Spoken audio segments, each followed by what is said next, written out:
And we are live. I just realized I forgot to turn on my favorite lights and fans in this room. Do you mind if I do that real quick? No, I don't mind.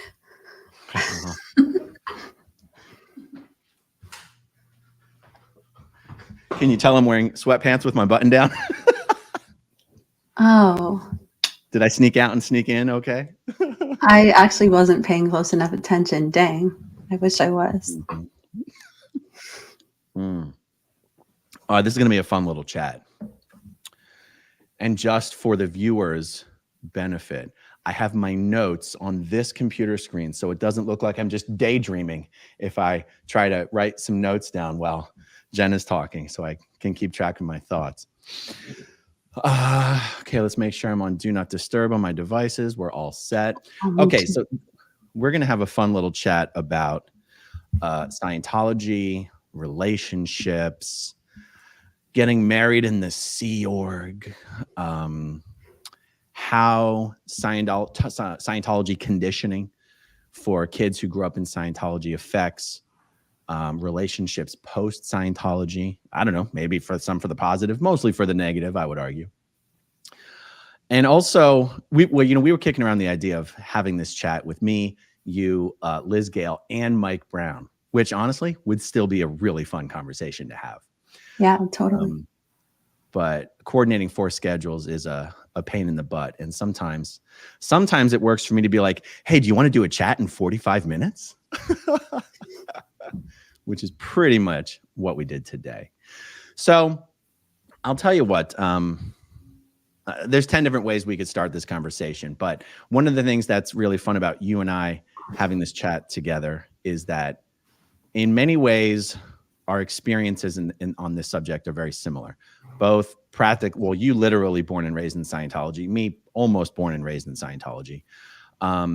Having grown up through our formative developmental years in a Sea Org environment, both having gotten married at, well, you got married younger than I did. I think I was 23 by the time I actually got married. But how old were you? Were you 17, 18, 20? What were you?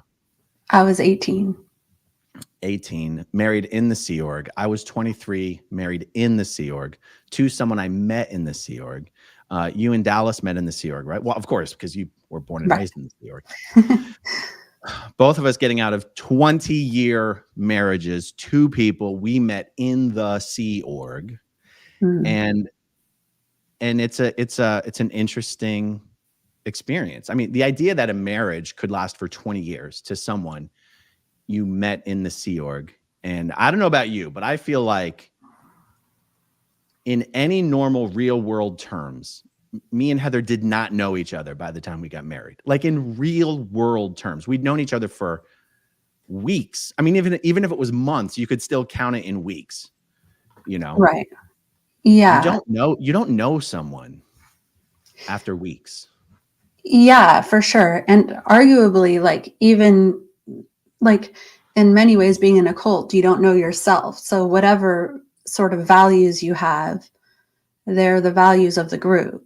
So you guys share those at that time. But, later on, when it comes to learning about your own values, and those can be very different. But, they were the same when you were in the Sea Org. And that's something that you kind of get over time, and you kind of have to figure out what they are after you leave. That's interesting. Cult values. I hadn't actually thought about that. But one of the things like that I thought when you said that is what you value about each other is whatever it is the cult values in people. Right? So am I saying the same thing that you're saying? Well, I guess you're right. But I guess like just for instance, after thinking about it for a long time, like loyalty is something that I value very much.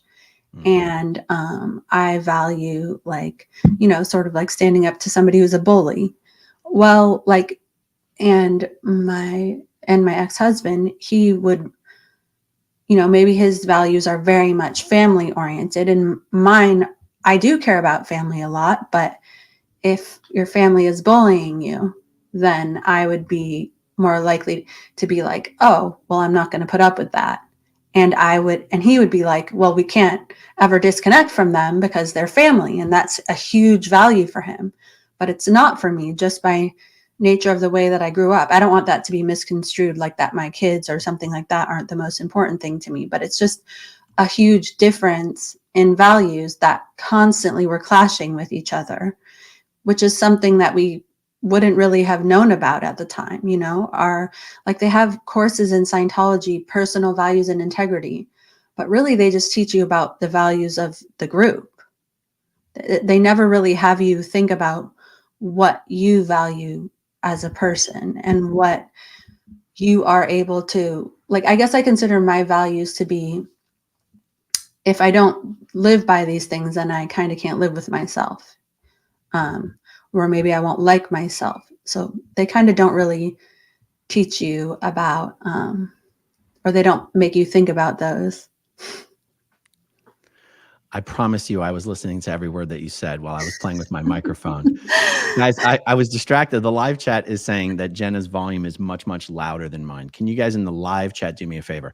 If Jenna sounds much louder than me, please type 1. And if it sounds totally fine, please type 2. They said this last time. That's why I thought it was funny that you're so worked up about my mic when you should be worrying about yours.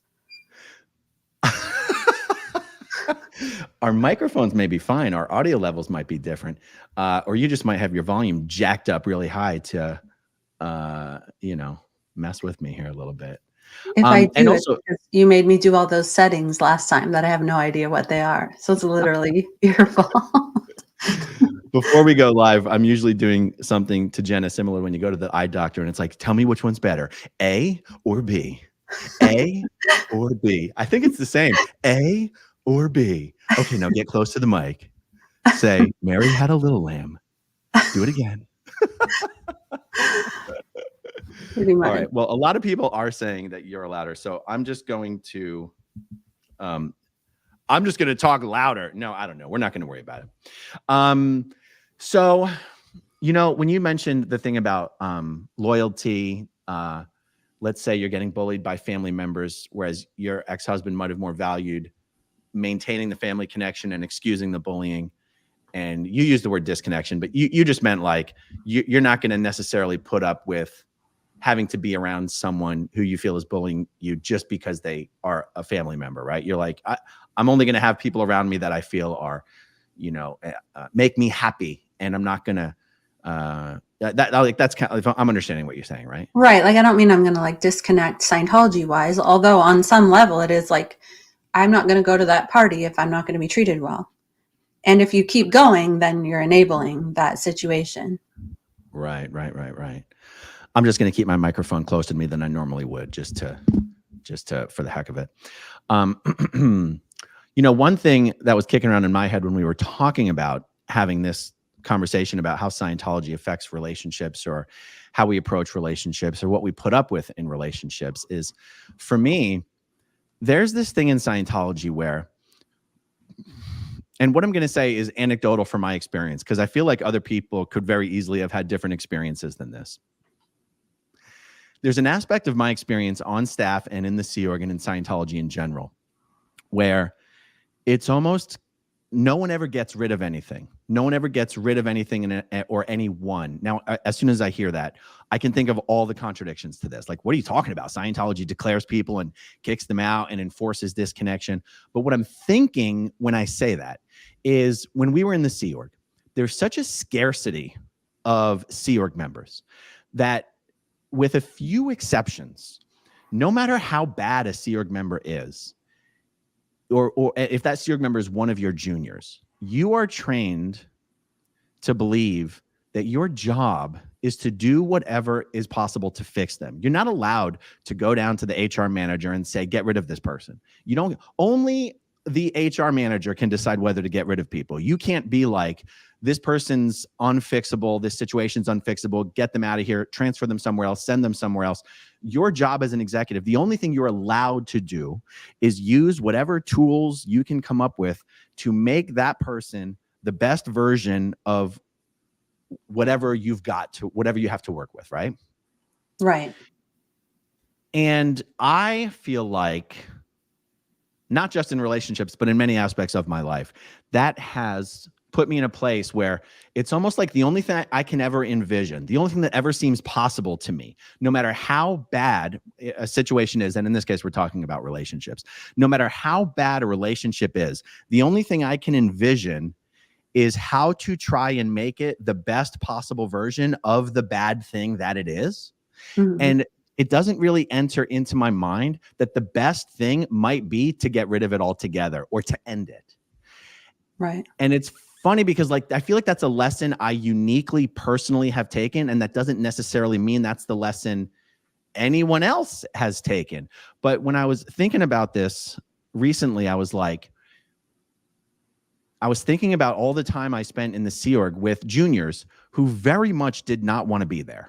Mm-hmm. And who I very much did not want to be there because they clearly didn't want to be there. And I didn't have the patience to put up with people who didn't want to be there. But like, they weren't allowed to leave and I wasn't allowed to get rid of them. And Right. all I had to do was figure out how to manage this to be the best possible version of the bad thing that it was. Right. Yeah. I mean, I guess we're sort of raised to believe that Scientology can fix anything. Yes.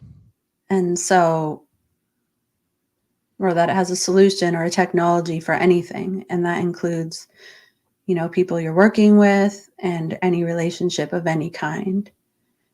Yes. And like, I guess, like a sort of branch off of that is, just the fact that communication is the universal solvent. And it's hard to bring that up as an untruth because, of course, it's something that's very much true. Communication helps everything. But I guess on some level, maybe it doesn't need, like, it can solve many situations, but if you have values that aren't matching, you can't communicate your way out of that situation. You can even communicate that, okay, we're not right for each other, but trying to use communication to fix something that is at the essence of the person, that's not something that they would want to ever change. It's something that they consider good about themselves and many other people would consider very good about them. It's just not a good match. You sort of can't communicate that to death. I think you just nailed it.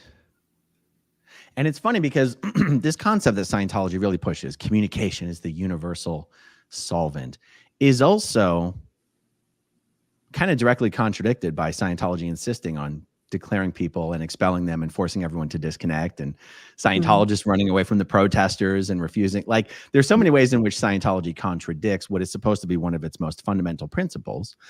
But it is something that we, as good little Scientology Sea Org members and staff members, was really dinged into us that if you didn't believe this, then you weren't a Scientologist. Right. That you can solve anything and everything with communication. And this actually creates some interesting problems in relationships. Right. Because sometimes the right thing to do is to take a pause. Yes. Yeah. Well, I remember in the marriage ceremony, it talks about never going to bed on an ARC break, which is like an upset.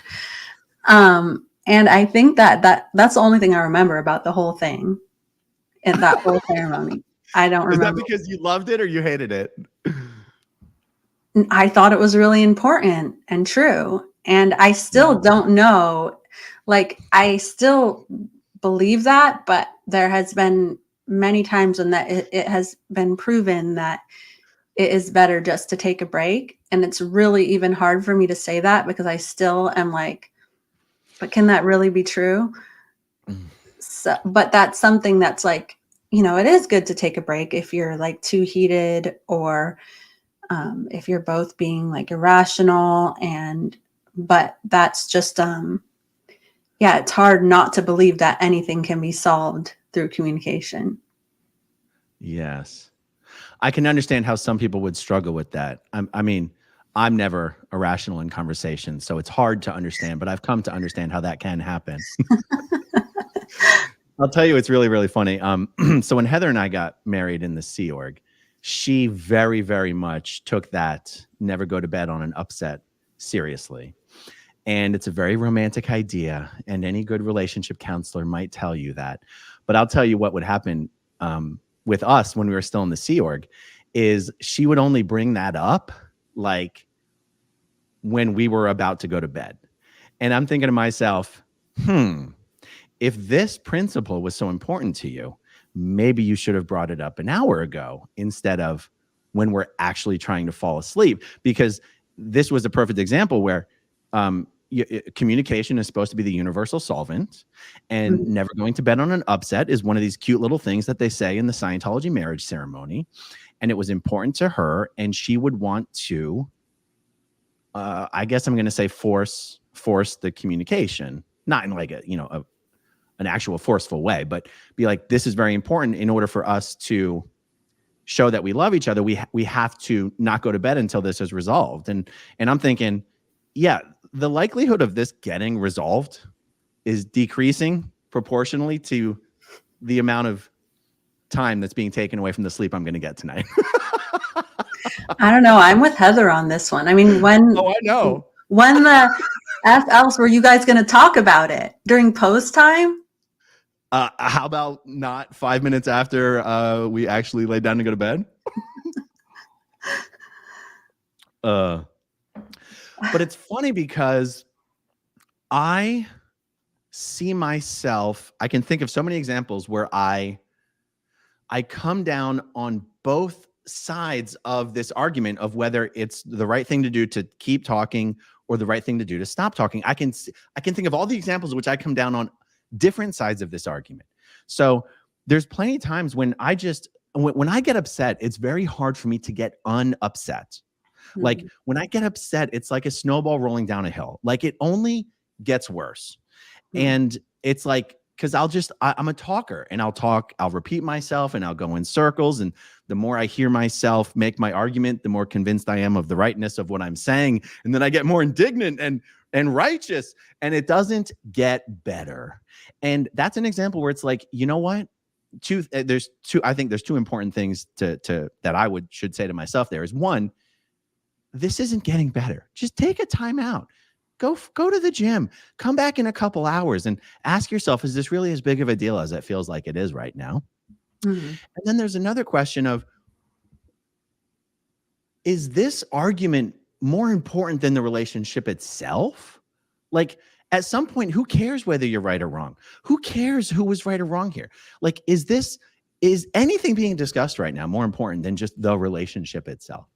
Now, I got to tell you, that's a question I've started to ask myself more recently that never in a million years would have even occurred to ask myself in any of the time I spent in Scientology. Is this thing that's being argued about right now more important than the relationship itself?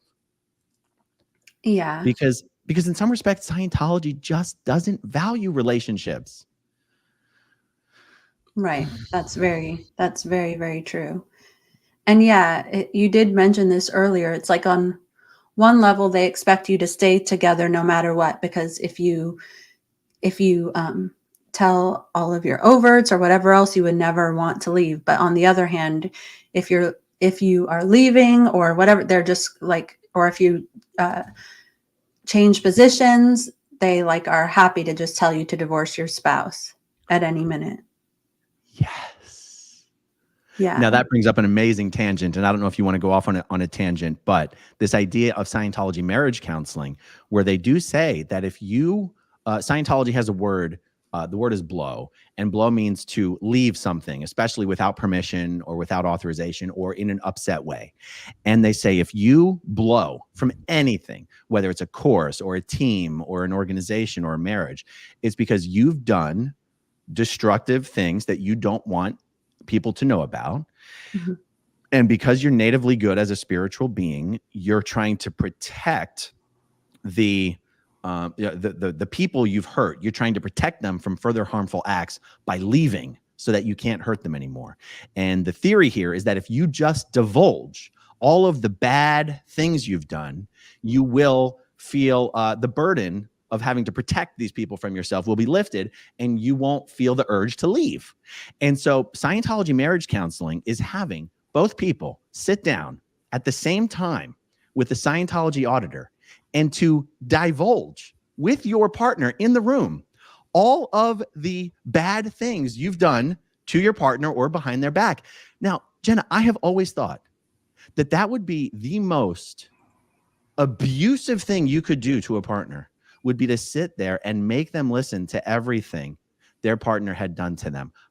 What did you ever do Scientology marriage counseling? No, I didn't. No. What did you ever think it sounded like something that would work?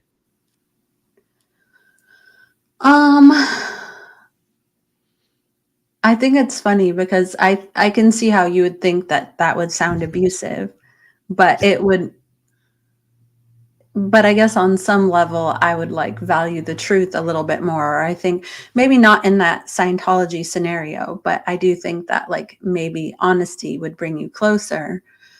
But yeah. I mean, for sure, honesty will bring you closer, but on some level, I feel like it'd be like, I don't want to have to know everything you've done to me. I'd much rather feel reassured that we're putting our past is our past, and we're committed to our future. And Mhm. I don't need to know, like, I don't want to know everything that you've done. Why would I want to know? That's going to make me not trust you. I don't want to be thinking about those things. Yeah, I see what you mean. I mean, you don't want to have those in the back of your mind all the time, especially in Scientology when you're probably talking about thoughts a lot of the time, and everyone Oh, that's a good has one. thoughts. So, yeah, I can see how that would definitely make it a lot worse. But if you're saying if learning the truth will make me not trust you, then it seems like then maybe you should just not trust them. But there's already a baked in premise, if you're doing the Scientology marriage counseling, that you're Mhm. there because you've already done a lot of bad things to each other and secret things behind their backs and things that you don't want them to know. There's already a baked in implication that you violated each other's trust up one wall and down the other. So do you see what I mean? And it's I see like, what you mean. Yeah. Like meaning right. like you should be like, okay, we did that. Now we don't need to talk about it endlessly. Let's just decide to be better from here on out rather than That's yes. Now that's just funny because I always thought that Scientology marriage counseling sounded like one of the most sadistic things you could possibly. Now, but you see, I don't know what couples counseling consists of in the real world. I have no idea what it consists of. Did you in Dallas ever do any couples therapy or whatever? only a few, like only like 2 sessions. It did not go well. I was so pissed off by the time we were there. And just the fact that somebody who was my therapist was like listening to this guy, I was like incensed. I was like, what? That is not, I was honestly horrible. It was 2 sessions, but way too late. I can't stop thinking of some stand-up comedy bit that I heard years and years and years ago of someone talking about women always bringing up anything you've ever done wrong. Someone will, your partner will bring it up years later anytime you're in an argument and be like, you be just driving down the road minding your own business, and you're like, baby, take a left up here, and she's like, did you take a left with that bitch? Like, no left turns, right turns only. That's so funny because that's a huge I think on some level Dallas was like, you never really forgave me for what happened in Scientology. Oh, He's like, it always comes back to this. that's right. And that was that mostly because in Scientology, he did not defend you. He was always reporting on you and kind of throwing you under the bus to the authorities. That's kind, I mean, you and I have discussed that in one of our previous chats, right? Right. Yeah. But it's sort of when I was talking about values, Dallas was doing that because they were threatening him with never seeing his family again. If that was something that I was threatened with, I'd be like, who cares? And so it was actually like an innate difference in values that like it was made obvious at those times, but because that was true, it continued to be true throughout our whole marriage. So the reason why it would keep coming up is because he would act in that way all the time. And again, that's just because of his values. Many people would think that that's not wrong at all. And yeah, so that's why I would keep bringing it up.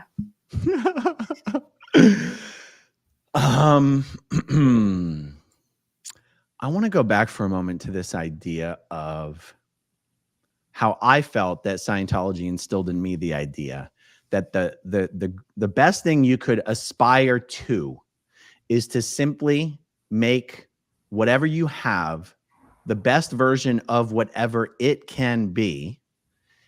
And the idea of, well, maybe you should get rid of this thing and just, I'll use strong language. Maybe you should just throw this thing away and get something new. What's wrong with that idea? Why do you have to keep improving the thing that you have just because it's what you already have, and thinking that that's the best and highest thing you could aspire to achieve, instead of being like, well, maybe this isn't the right thing, and maybe what I really need is a different thing. I guess I can only speak for myself, that I feel that that's kind of the values Scientology instilled in me when it came to relationships. But it's almost like it accidentally instilled those values in me, because there's no part of Scientology that says you shouldn't end a relationship. Maybe some relationships just, when it comes to romantic relationships, I mean, Scientology tells you to disconnect from people all the time. But when it comes to like romantic relationships, it's not like there's some datum that Scientologists are like, no, it's not okay to end a relationship. I mean, the turnover of marriages in the Sea Org is like unbelievably high. But for whatever reason, for better or for worse, I was left with this idea that when it comes to relationships, the right thing to do, the best thing to do, is just make the best of whatever it is, even if it's not great. Did you feel the same way? Well, I guess like what you were just saying, it's basically, it's like it's okay to get rid of a relationship and just throw it in the trash if it is good for the group. So if it's good for your position, if it is somehow what Scientology wants, if one of you wants to leave, one of you doesn't, then that's good for the group. But outside of that, the only reason you would leave is because you've done bad things. And if you can't make it work, it's essentially saying that you didn't apply Scientology, or Scientology isn't working. So you can basically like endlessly apply Scientology to it, and it will eventually work. It's the answer to everything. That is exactly what it is. Let me force quit my signal, since it always likes to ring when I'm on a chat. That's exactly what it is. Scientology says that its tools work 100% of the time when applied 100% correctly. So how could a relationship possibly break down to the point where it just cannot be fixed? It's almost like, if you truly believe in Scientology, that wouldn't be possible. And yet, sorry, I'm burping over here because I'm drinking all this seltzer water. And yet Scientologists don't seem to particularly value marriage, but yet you and I are both sitting here saying things that would make it sound like they do. How do you think about this? Yeah, it is interesting. It's true that they don't particularly value marriage, which is, yeah, like when I think about like when I was a kid, I was like, I'm going to get married when I'm 17, because many Sea Org members got married when they were really young, much younger than that. But I was never like, because I want to have an amazing relationship with somebody who I have so much in common with, and we're going to, do great things together, and we're going to do all this stuff together. It was never like that. It was almost like a social thing. Like it was just something that you were supposed to do. So there would be no reason to value it. Like if anything, it would be seen as a loyalty that is a threat to your loyalty to Scientology. Meaning like two people together, if one of you wants to leave, it's the choices between, one of you staying with Scientology and leaving with your spouse. It's almost like one of the only things that could call into question your loyalty to Scientology. So in some ways, it's an actual threat. so I guess that's maybe why they're not like, they don't see it as hugely important. But yeah, I'm trying to think about why after leaving it was so important to hold it together, you know? Yeah. And I guess maybe you and I had different reasons for that. Like I had worked so hard to, oh, well, maybe you did too, but to hold my marriage together. Like Scientology really, really, really tried to mess with it. And I like had succeeded by like a hair in staying together. And so after I left, I just felt like it would just be such a big failure to have a failed marriage, and that they would be like using that against me, and it would make them so happy. And I just never saw it as an option. I never saw divorce, honestly, as an option, which is so weird. Like half of the country gets divorced, or I don't know if it's the country or the world, but it's like, but it was just never something that I thought I would do. I definitely felt the same way. And for me, relationship wise, so but okay, so your marriage situation leaving the Sea Org was different than mine, because as soon as you and Dallas left the Sea Org, you were immediately pretty much persona non grata to Scientology. They were already gunning against you guys. They already were like, we do not want these guys to, like, we're gunning for them. Whereas when Heather and I left the Sea Org, we were still considered good guys for about another, wow, quite a long time, actually. Well, yeah, another 3 or 4 years. And we So probably people were left not, at the same time around. yeah, I think we left in like May 2006. When did you guys leave? In November 2005. Okay, you left 6 months before we did. Yeah. For me, relationship wise, it's, oh my God, this is so funny. It goes back to just childhood. Like, me and my brother were raised by a mostly single mother who had kind of a revolving door of boyfriends and husbands. And that was really anxiety inducing as a child. And I would never want that for my kids. Right. And so I just valued having an intact family unit, regardless of how good or bad it was. I mean, again, my goal was to make it the best version of the not great thing that it was. And the only reason it was a not great thing is Heather and I did not know each other when we got married. And when you talk about group values, like, I was a pretty well known and respected and valuable Sea Org member, even though not a high level Sea Org member. Heather was a very well respected officer of a senior organization. And it was kind of like a very picture perfect Sea Org couple. Yeah, that's all that matters. That's all that matters. Yeah. Totally. And we didn't, just on a personal level, it's like, I don't want to sound like the most unromantic person in the world, and so I'm not going to, but it's like, you're in a cult. You're working 19 hours a day. You don't even eat meals together. Like, we were in different level organizations. We didn't even eat meals together. The only time we even see each other on meal times is I would eat my meal as quickly as I could. She would eat her meal as quickly as we could. And we could maybe see each other for, 10 or 15 minutes in our room before we had to go back to post or whatever. And you're surrounded by a bunch of people all the time. Exactly. And so it wasn't until we left the Sea Org that I think it just became apparent that we didn't enjoy the same things. We don't enjoy the same people. It's not like it was horrible, because horrible to me is fighting, violence, insulting. We never had that kind of relationship. We weren't best friends, and it'd be hard to even call us good friends. Like, oh my God, I'm just going to say the most terrible unromantic thing ever. I remember hanging out with my buddies, my Clearwater, local buddies, and we'd go out every single night like clockwork, and we'd go out to the cigar bar and we'd have drinks. And one time we were just hanging out, and I said, guys, I gotta ask you something here. Do you guys actually like enjoy hanging out with your spouse? And they're like, huh?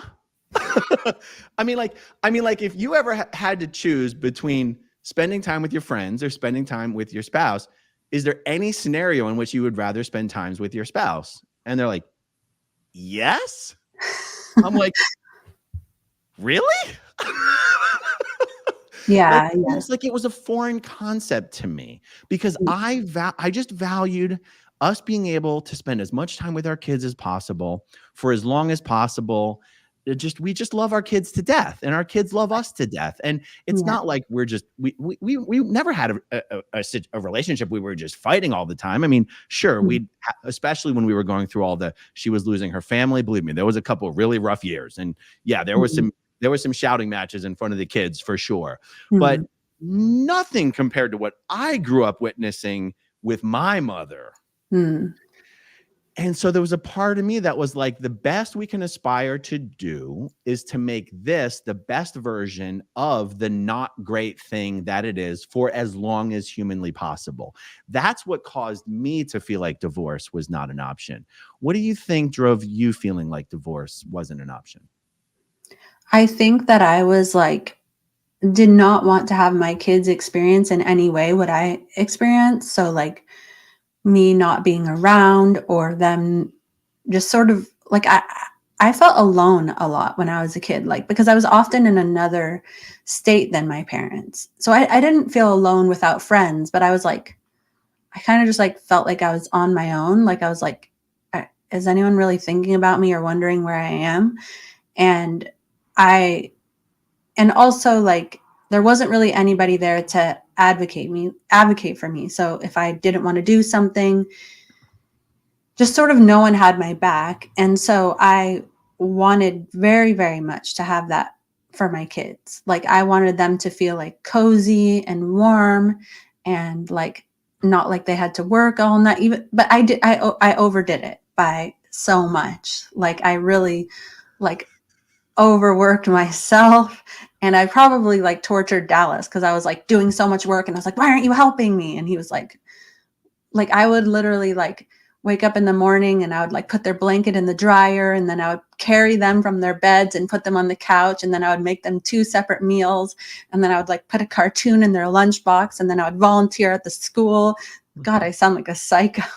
It's like so I was just like, it was such a huge deal to me that I wouldn't have been able to live with myself if I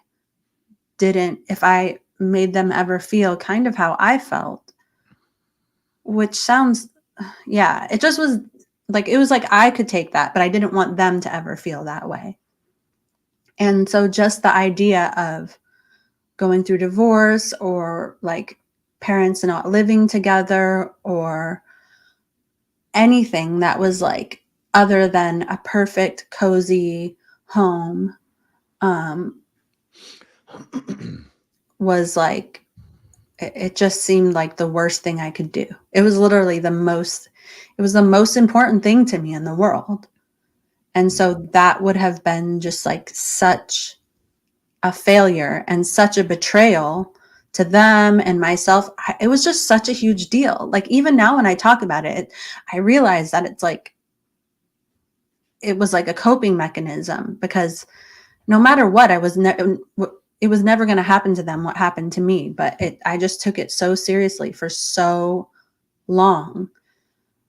And yeah, just any sort of divorce or anything like that would have just like gotten in the way of this perfect recreation that I was constantly trying to make. That is interesting. To me, that's what when I say that's interesting, I mean, like, it wasn't even that you were doing that because of values Scientology instilled in you. It was almost the opposite. It was to fight against, make sure your kids had as much of a different experience as you did as possible. Right, exactly. Yeah. One other thing that is a little bit different is that when Dallas and I came out of the Sea Org, he had already been out of the Sea Org in his youth. And so he had a lot of interests and things. And I hadn't really had a chance to explore any of my interests, or even like learn about myself, because I never really had time to do that. And so I sort of would try to adapt whatever he was into and be like, oh my God, I love this. And it was things like motorcycle racing and like surfing, and like I would always like try to do those things, and snowboarding. And then it took me like a long while to be like, to realize I was like, I fucking hate these things. I do not give a shit about them. And I've been forcing, and now I sound like a horrible person because I hate all those things, but I don't really hate them. I just don't want to do them all the time. Or like camping at the beach for a week. It's like I can go to the beach for a day, but I don't want to be there for the whole week. I just don't want to. And so I was just trying to like adapt myself, and thought that there was something wrong with me, that I didn't like the same things as him. Like there was like something broken inside me that I couldn't enjoy those things, when really that wasn't the case at all. We're just completely different. Dallas and Heather should definitely get together, because Heather loves the outdoors stuff. I can't stand it, because I can stand if it's 50 or 60 degrees, I'm on board. But anything over 68 degrees, and she likes the camping, she likes the hiking, she likes the not showering for several days in the wilderness.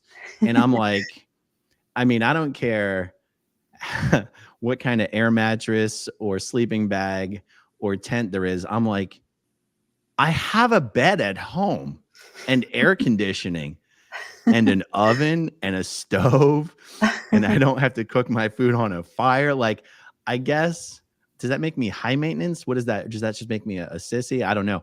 I'm not a big outdoors guy. No, that's fine. I mean, I can relate to, like, I feel like I was trying to pretend like I was, and I think I am a little bit more than you are. More what? I like the outdoors a tiny bit more than you are, but it's because I'm not as bit. temperature sensitive. It's not as big of a Yes. deal to me. But it's And you actually don't seem like, to mind bugs? Do you not mind bugs? I feel, well, Or they just leave you alone? The bugs just kind of leave you alone. Whereas to me, I'm like a bug magnet. right. Yeah, exactly. I think that I'm not as much of a magnet as you are for bugs. But yeah, I don't like doing that stuff all the time. Like I like having a garden, but I absolutely hate going to Supercross. Like I hated it the whole time, and I can't believe I pretended like I liked it. I'm like, what was I even doing? God, I hated it. And actually, like, no, go ahead. No, go ahead. okay. And when you're talking about the conversation with your friends, so I guess my version of that was that like me and Dallas were fine together, but for some reason when I was with my friends, I was uncomfortable with him being there. Mm-hmm. I don't know why. I can't even explain it. So it wasn't like me and Dallas didn't like doing things together. Like we traveled a lot together, and it was fine. But yeah, there was something like about hanging out with friends. We were just very different. Like I talked a lot, he was more quiet. And his family, they don't like, in his immediate family, they like don't talk when they're together. And I'm like, what the fuck are we doing here? Like we just sit here in silence. This is the weirdest thing I've ever experienced in my life. Like so yeah, there were just differences in times that I felt like there was something wrong, but I always just blame myself. I don't know why. I thought it was because I wasn't like integrating into the regular world properly. That's for some reason that's how I thought it was, or it was because I was in Scientology.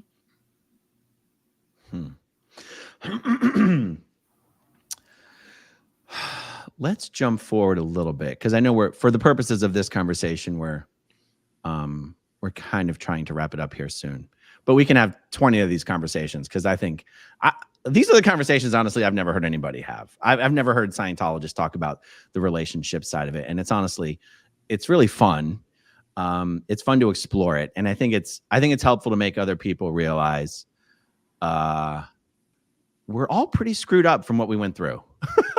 Yeah, and we all have different takeaways from it. Like we are all addressing it in a different way. And it will be interesting also just to hear how other people address it as well, how other people dealt with it. Because we're kind of trying to wrap this up somewhat soon here, because of everything we said about kind of wanting to, well, we didn't even consider divorce was an option. What can you say about what finally changed that for you? So for the last like 5 years, I was having my own business where I would grow and sell flowers. And I was trying to take care of the kids as much as I had been, and at the same time, do that. And that just resulted in so much arguing with me and Dallas. And I started going to therapy because he wouldn't. I feel like that's pretty typical, like where the women will go to therapy and the man won't. Not in all cases. But I started going. And when I would talk to her, I would say, well, I know this is my fault. And I know that I'm a bitch. And I know this. And she'd be like, whoa, whoa, whoa. Why are you saying that? She would be like, so it was the first time she said, you know, if you're mad, even if it's not, you're not addressing it in the right way, there's actually a reason. And I guess through speaking to her for like several months, I kind of realized that it was very true that in order to exist in this relationship, I had to put myself down constantly. And, you know, I don't think that it was something mean or evil on his part. It was just a complete difference in personality and values. And in order to coexist together, I kind of had to take that. I kind of had to take one for the team and just always apologize and assume that it was my fault and always put in twice the effort to make it work. And it seems like a bad result of therapy, but it's actually not. Like, you know, it kind of made me, I don't know, it kind of opened the door to me not constantly having to apologize for being myself and not sort of, and not always assume that I was a bitch or anything like that, and actually sort of trust my instincts. Why is that so funny?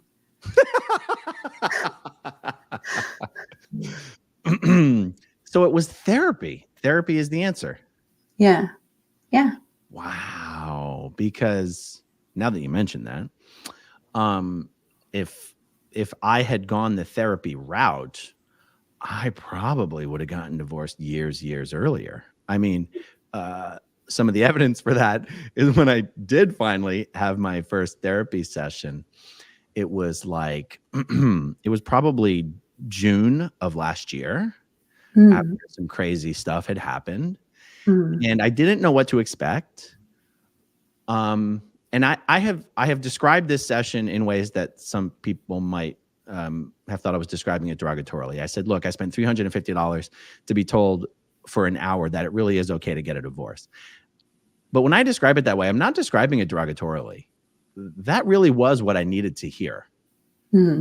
People had been telling me for years. My friends had been telling me for freaking years. My best friend had gone through a divorce. He has 4 kids with his ex-wife, and he was committed to never leaving that marriage, even if only to make sure his wife couldn't damage the kids. Like, he thought he was there to protect. If anything, he was going to stay in the marriage to protect his kids from being damaged by his wife. And he thought, there's no way I would never leave. And she was the one that kept trying to leave him. And he was, and it was this weird thing. And when he finally got divorced, he was like, holy shit, that was the best thing that ever happened to me. And he kept telling me, like, you don't even understand how good life can be, to leave a relationship that you're only holding on to for the wrong reasons, and to just move on. So anyway, so I had the therapy session. Me complaining about it was really complaining at the cost. Like, my friends have been telling me to get a divorce for a long time for free. It was about $350 for the hour of therapy, and I'm like, when I've said I'd rather have the conversations with my friends over some beers, that's kind of what I mean. But in an interesting way, hearing it from a therapist, instead of having them tell me that, like, I just thought they were going to tell me how screwed up I was and how everything was my fault. Right. And maybe that's what some people need to be told. I was kind of surprised that this very well-trained, tons of therapist has tons of experiences, even especially with Scientologists, that what she thought was valuable to tell me in that session was, it's okay to get a divorce. It really is okay. Right. And so I feel like if I had gone the therapy route, I would have gotten divorced years and years earlier. Instead, what happened was, as I've mentioned in my videos, back in late 2019, me and Heather basically came to terms with the fact that this was in no way, shape, or form a healthy marriage. You couldn't even really call it a marriage. And we were going to stay together for the kids' sake. But it was really me who was saying this. Like, it was really me who was saying, I'm not going to be like this for the rest of my life. I'm not going to be stuck in this thing for the rest of my life. I'm not going to feel this way for the rest of my life. And we've got to move on. But this is the way I'm proposing that we move on. But none of us were doing this under any guidance or professional advice. It was just us trying to make the best possible version of the not great thing that we had and doing what we could with what we knew. Right. And so if someone says, well, what made you change your mind on that? People trying to use my personal life to humiliate me and blackmail me and shame me and demean me. And I was like, oh, fuck, this didn't work. Well, that's what's so messed up about it is, like, for the first time in your life, you're trying to do something that's right for you and recognizing the issue in something. And then that gets used against you and you get shamed for it. And that's just Scientology all over again. So that's what's really unfortunate about it. But yeah, it is interesting because going into therapy, it was with the intention of not getting divorced. And I never thought that getting divorced was a solution. But it wound up being that it definitely was. Yeah.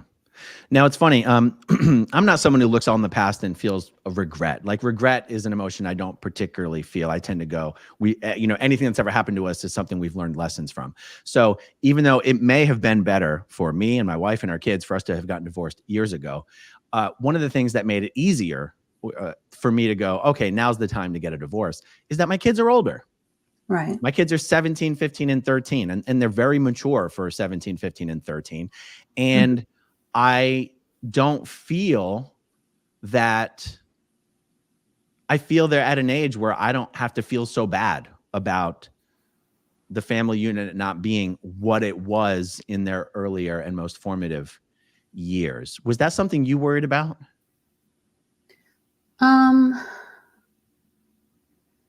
Yeah, that's your kids are just a little younger than mine. Yeah, my daughter's 12 and my son is 15. I was just, I guess it wasn't so much that they were older. I was really, really worried that my kids would hate me, like that they would be so angry at me and they wouldn't forgive me. And I was just like so traumatized by that. And then when I told them that we were getting divorced, they were like, we love you so much, Mama. It's okay. They're like, we love you no matter what. And it was like so shocking to me. And it was like, I had built up this thing as such a big deal, like all for them. And it was just like, they love me no matter what. It was like, that was like, I don't know. That was just everything. Yeah. Yeah. And my friends would say, no, your kids won't be mad at you. They were like, that's ridiculous. And I was like, I don't know. For some reason, I just thought that would be the case, that they would never forgive me. My middle child in particular, I believe, responded by saying, oh, thank God.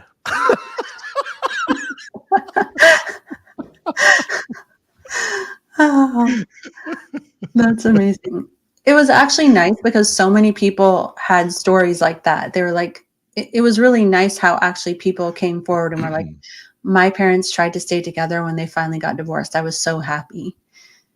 So it was just really nice that people said those things because I was so worried about it. And I mean, I think that's very much the case. People say that kids need to grow up with the whole family intact. which is of course ideal, but if you want to murder each other and are miserable, which wasn't 100% the case, then it's not better. And you can still have a great life and a great relationship with your kids and your ex, and do all the things, and even more so if you're happy. Yeah.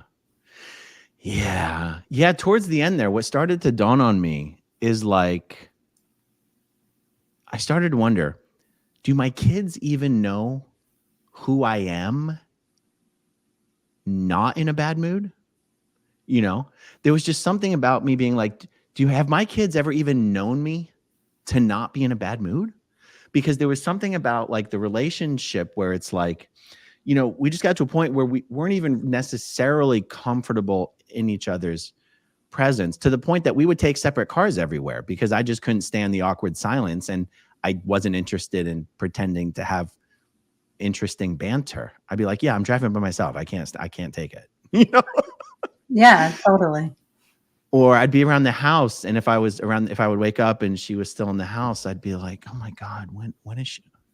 When am I going to have the house to myself? Like, I'd just always be annoyed. And it sounds terrible. It sounds like I was just, I'm like, it sounds terrible, but it's like, yeah, but I don't want to be in a bad mood. I want to be happy. I want to be relaxed. I want to be comfortable. I want to feel like I can be myself. And then it started at the point where it's like, I guess when my kids were younger, I felt like it was worth sacrificing those things that I wanted for myself because I felt like I was doing it for them. But then as they got older, I genuinely started to worry about modeling a very unhealthy relationship. And I started to go, oh, fuck, I don't want them to think that this is what a marriage is supposed to look like.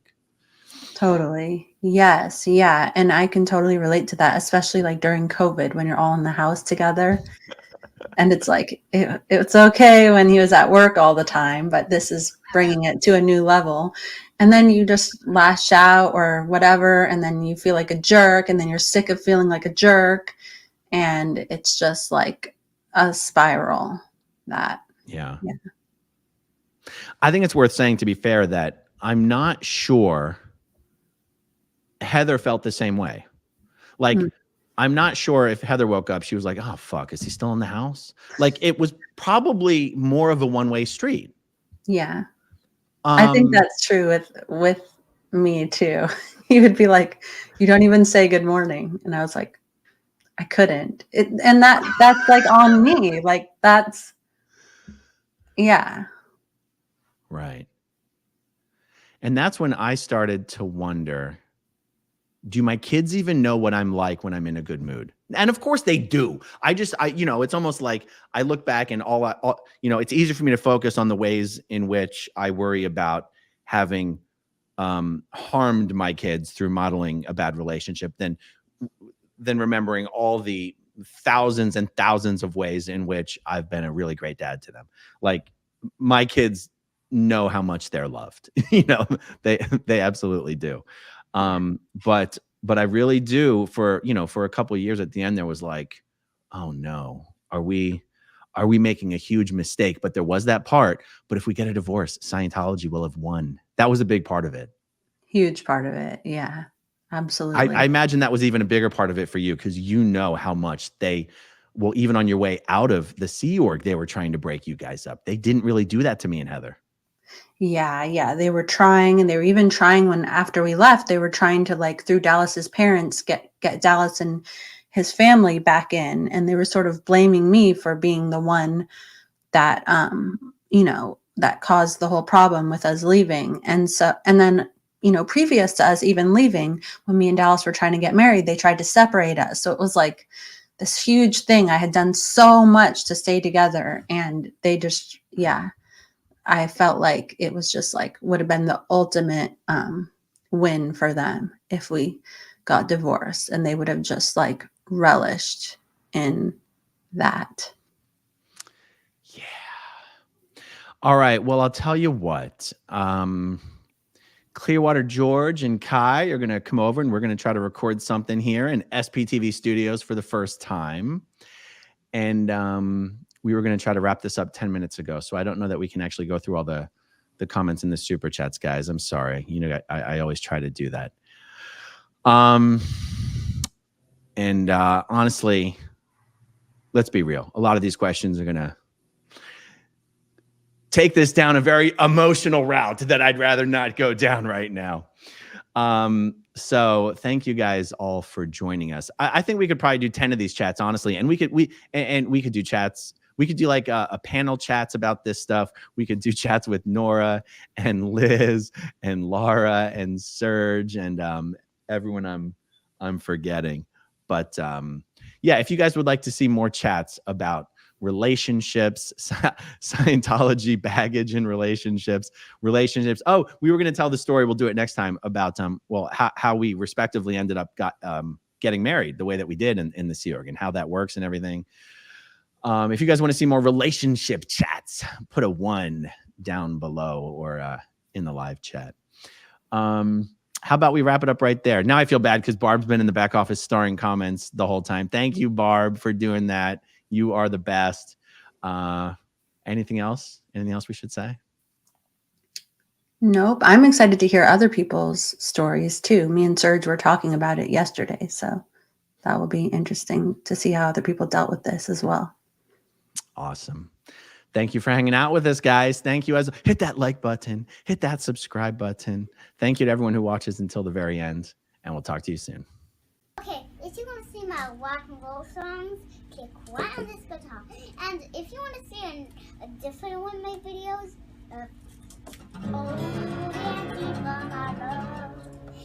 then you could click right inside here. If you have subscribed or not, subscribe right here. Bye.